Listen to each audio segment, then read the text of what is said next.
Hi, friends. I'm excited to share this beautiful story with you. It's called Giant Squid, and it's by Candace Fleming and Eric Rohmann.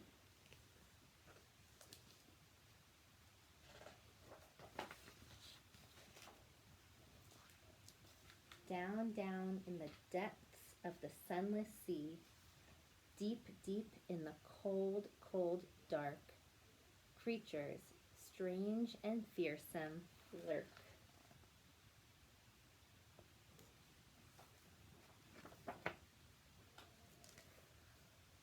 With writhing arms and ghostly lidless eyes they glide, some large as buses, some weighing a ton. So big yet rarely seen, instead they are merely glimpsed, now and then, from the prow of a ship, from a rocky seashore, through the lens of an underwater camera. Who are these giants of the dark seas? How do they hunt? How do they eat? How do they breed? It is a mystery.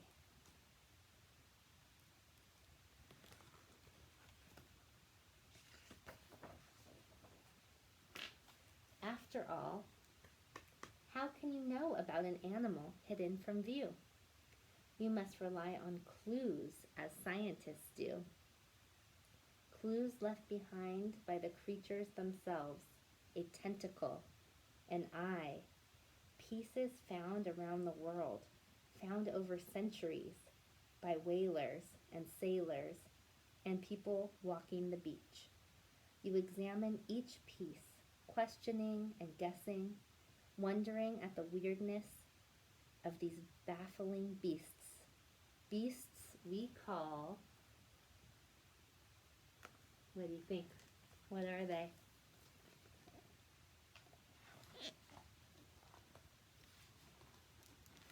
Giant squids.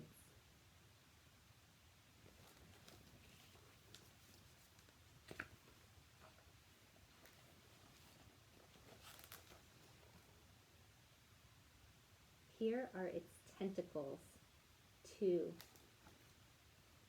curling and twisting and 30 feet long, waiting for a passing fish, another squid, anything swimming by.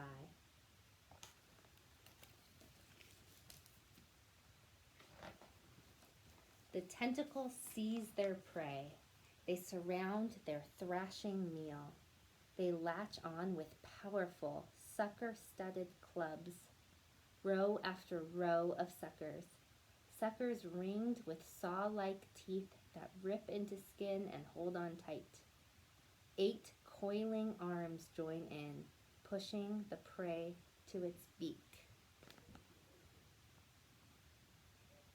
Can you see those suction cup on their tentacles?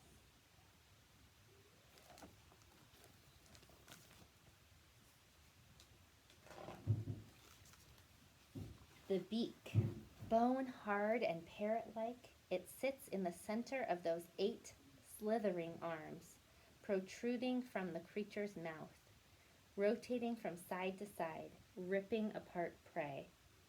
And what lies behind the beak? A dark hole, the mouth. And inside the mouth, a terrifying tongue-like ribbon of muscle covered with sharp, tiny blades that slice, grind the food into a pasty sludge easy for giant squid to digest. Look at that beak. Would you have ever known that a sea creature has a beak that looks just like a parrot's? I did not know that before I read this book. In the murk, an eye, round, unblinking, some as big as soccer balls, the biggest eyes on the planet. Why? So it can spy pinpoints of light in its pitch black world, glints, flickers, set off by tiny creatures, jellyfish and krill, disturbed by a diving sperm whale. Their flashes create a shimmering outline, faint, so faint. You see the eye?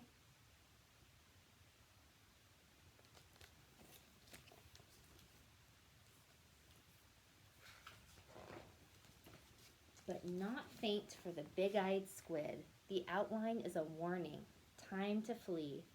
Sucking water into its body and squirting it out, the creature jets away.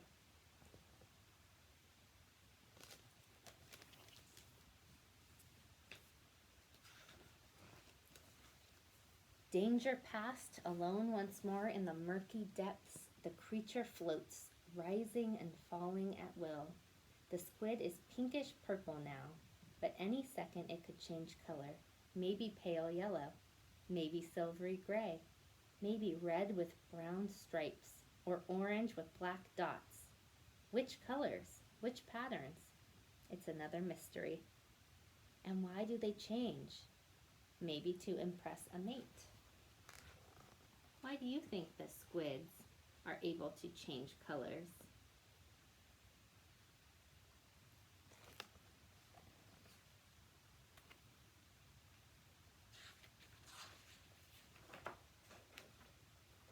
Where does the female squid lay her eggs? How long does it take them to hatch? More unanswered questions. Still more mystery. Yet one day a baby giant squid hatches from its egg, teensy, tiny, just 2 inches long. Can you try to make 2 inches on your fingers? 1, 2. In the ocean, it is dangerous to be bite-sized.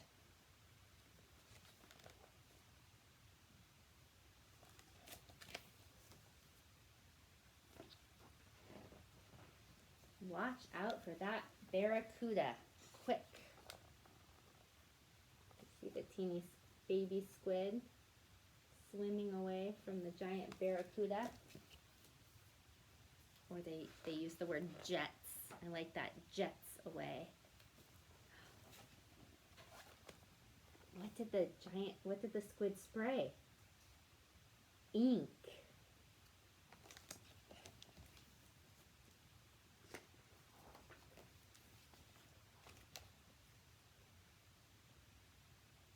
Ink.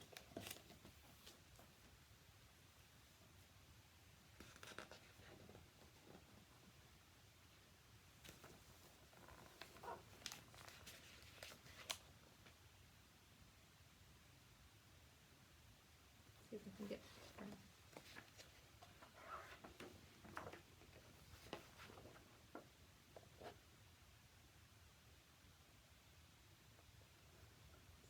a beautiful illustration.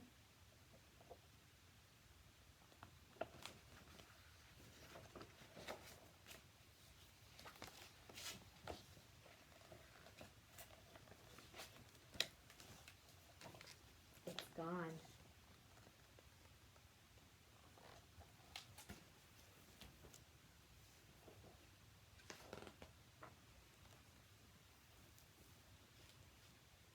We got to learn a little bit about the giant squid. There's more information about all the different parts. So the giant squid has fins, a mantle, a funnel, eyes, a beak in there that we can't see, arms, and tentacles.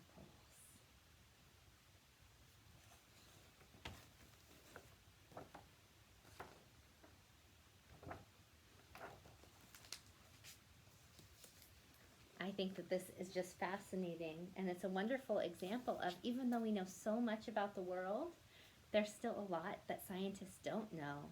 And there's special types of scientists that do this type of work. Do you know what they're called? Marine biologists. Biologists study animals, and marine biologists study sea animals.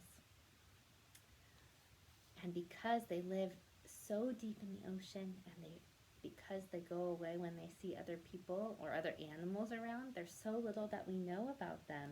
But people keep studying them, and we learn more and more. They're just really interesting creatures. Thank you for reading with me.